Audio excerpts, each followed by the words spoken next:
And speaking next is Sean O'Brien, president of the International Brotherhood of Teamsters, an influential labor union. And that is the first time a Teamsters president has addressed the RNC. The Teamsters have yet to endorse Trump or President Biden in this year's election. So let's check in with Ed O'Keefe. And Ed, why is Sean O'Brien going to be the keynote speaker?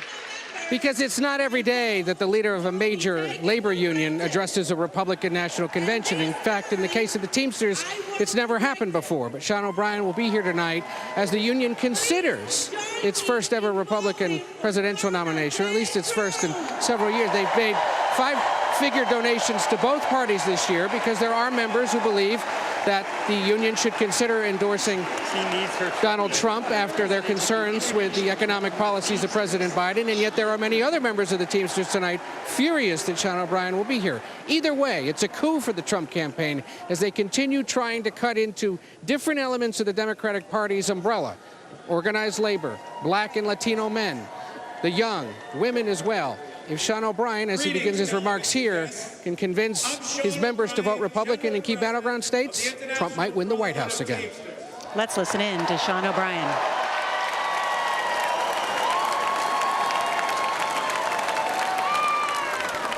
I'd like to give my peeps from the greatest state in the nation, Massachusetts, some props. What's up? First, I want to thank the hardworking Teamsters and union members here in Milwaukee who play vital roles in the building and operations of this convention.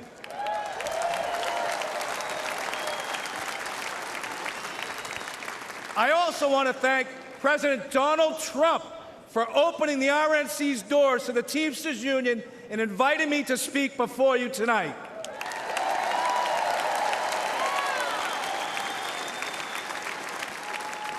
I travel all across this country and meet with my members every week.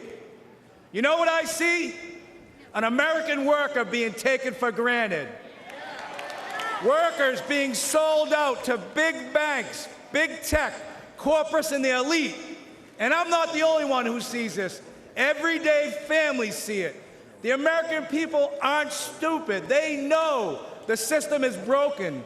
We all know how Washington is run. Working people have no chance of winning this fight. That's why I'm here today, because I refuse to keep doing the same things my predecessors did.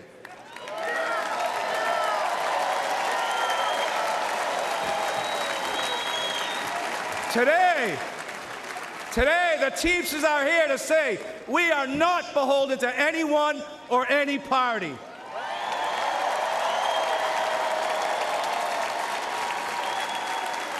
We will create an agenda and work with a bipartisan coalition ready to accomplish something real for the American worker.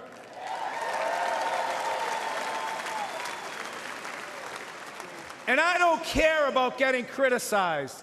It's an honor to be the first Teamster in our 121-year history to address the Republican National Convention.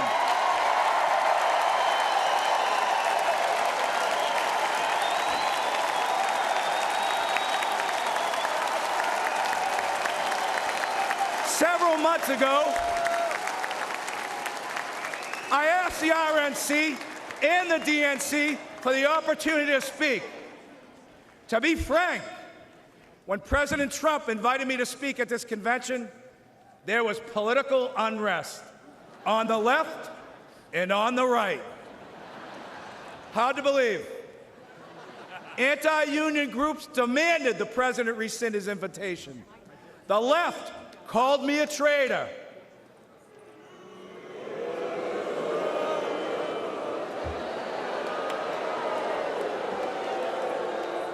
And this is precisely why it's so important for me to be here today.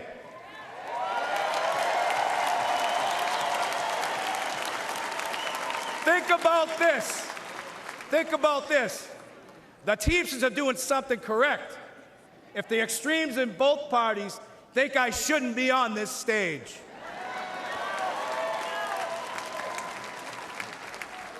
President Trump had the backbone to open the doors to this Republican convention, and that's unprecedented.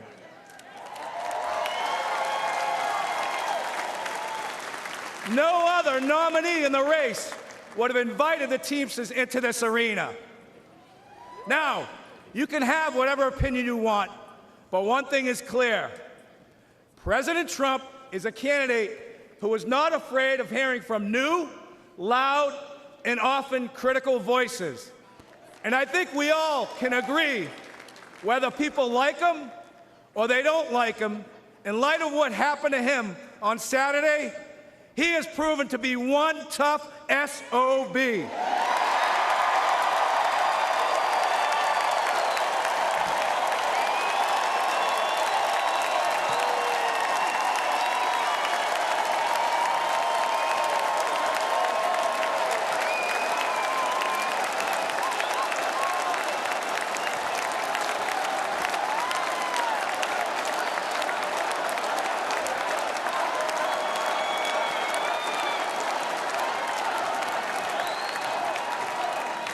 Now, when I won the presidency of the Teamsters in a national election 2.5 years ago, we started reaching across the aisle. In the past, the Teamsters have endorsed GOP candidates, including Nixon, Reagan, and George H.W. Bush. But over the last 40 years, the Republican Party has really pursued strong relationships with organized labor. There are some in the party who stand in active opposition to labor unions. This, too, must change. And I want to be clear. At the end of the day, the Teamsters are not interested if you have a D, R, or an I next to your name. We want to know one thing. What are you doing to help American workers?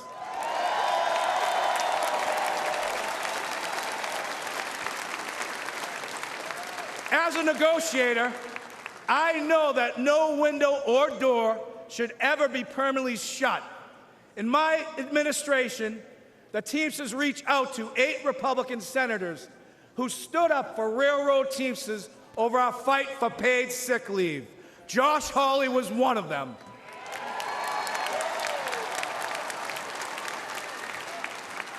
We started talking.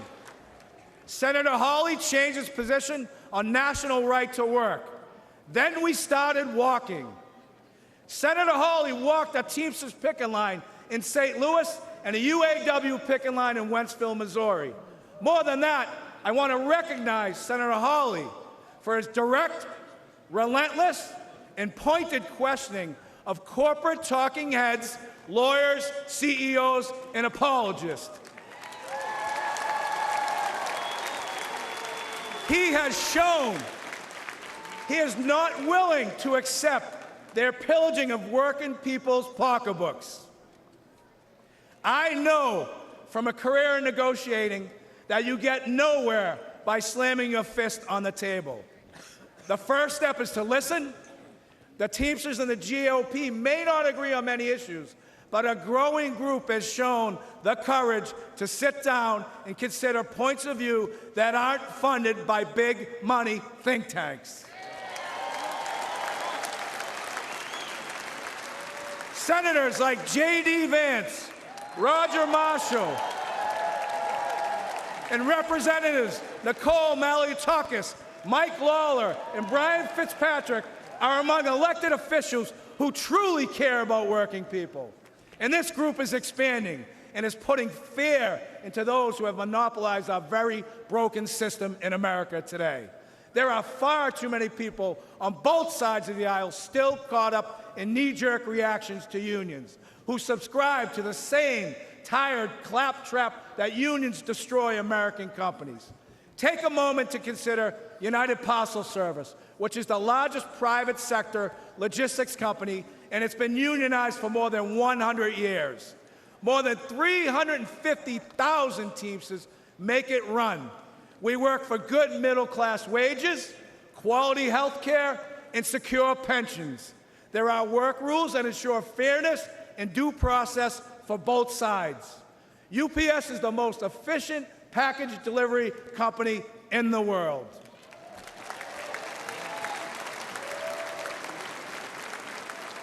But let's not forget that UPS doesn't provide these great wages and benefits out of the kindness of its heart.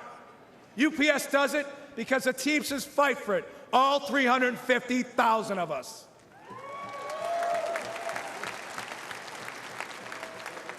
You know, corporatists hate when working people join together to form unions. But for a century, major employers have waged a war against labor by forming corporate unions of their own. We need to call the Chamber of Commerce and the business roundtables what they are. They are unions for big business. And here's another fact. Against gigantic multinational corporation, an individual worker has zero power. It's only when Americans band together in democratic unions that we win real improvements on wages, benefits, and working conditions. Companies like Amazon are bigger than most national economies. Amazon is valued over $2 trillion. That makes it the 14th largest economy in the world. What is sickening is that Amazon has abandoned any national allegiance. Amazon's sole focus is on lining its own pockets. Remember, elites have no party, elites have no nation.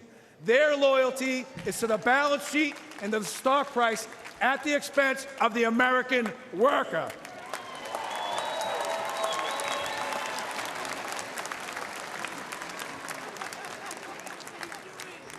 In my office in Washington, D.C., I can see the United States Capitol from my window.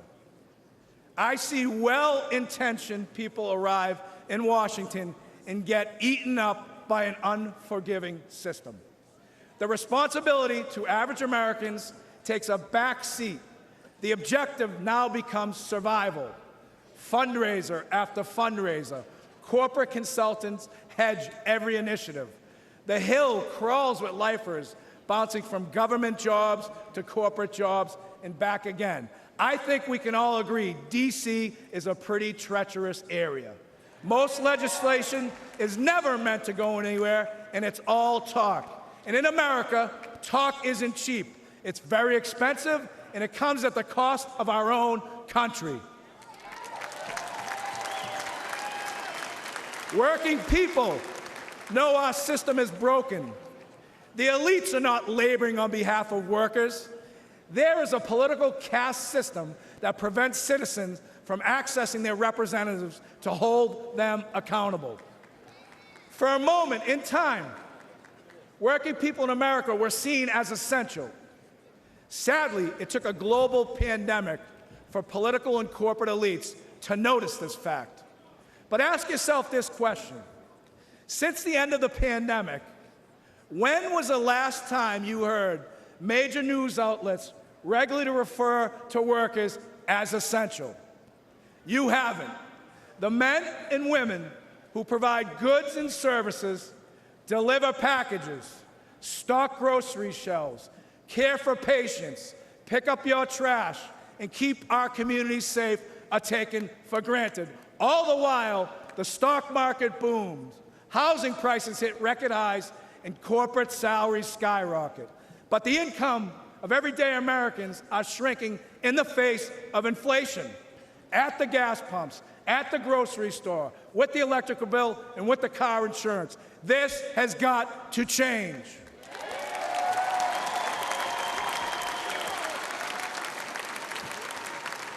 Never forget, American workers own this nation. We are not renters. We are not tenants. But the corporate elite treat us like squatters, and that is a crime. We've got to fix it. Now, this will shock you. This will shock you. To paraphrase Senator Mark Wayne Mullen, it's time for both sides of Congress to stand their butts up. We need trade policies that put American workers first. It needs to be easier for companies to remain in America. We need legal protections that make it safer for workers to get a contract. We must stop corporations from abandoning local communities to inflate their bottom line. We need meaningful bankruptcy reform. Today, corporate vultures buy up companies like Yellow Freight with the intent of driving them into bankruptcy and feasting on their remains. The courts leave workers begging for crumbs as third-tier creditors. Labor law must be reformed. Americans vote for a union but can never get a union contract. Companies fire workers who try to join unions and hide behind toothless laws that are meant to protect working people but are manipulated to benefit corporations. This is economic terrorism at its best. An individual cannot withstand such an assault. A fired worker cannot afford corporate delays, and these greedy employers know it. There are no consequences for the company, only the worker. We need corporate welfare reform. Under our current system, massive companies like Amazon, Uber, Lyft, and Walmart take zero responsibilities for the workers they employ. These companies offer no real health insurance, no retirement benefits, no paid leave, relying on underfunded public assistance. And who foots the bill? The individual taxpayer. The biggest recipients of welfare in this country are corporations, and this is real corruption. We must put workers first.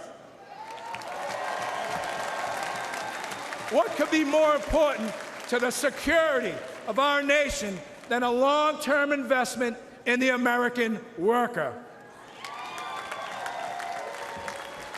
In 2021, Teamsters nationwide elected me to fight for them, and that's precisely what I'm doing.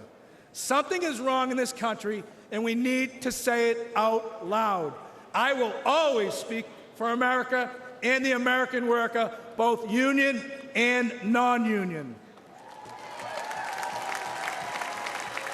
I challenge each and every one of you, and especially my friends on the Democratic side, to embrace cooperation, to truly collaborate, to achieve meaningful and productive change, to ensure we make this great nation in this world the bigger, faster, and strongest nation in the entire world.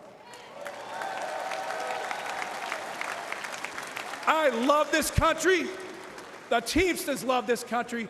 Our 1.3 million members move America on the roads, in the ports, on the rail, and in the air. And at the end of the day, if the powers to be stop me from raising my voice on behalf of American workers, I will not have one single regret. I still carry my commercial driver's license. I still have my place on the union seniority list. You'll find me back in Boston driving a tractor-trailer, delivering equipment for Shaughnessy and Ahern, because I have the protection of a union contract that gives me the freedom to speak my mind and to fight like hell. God bless the greatest nation. Thank you very much.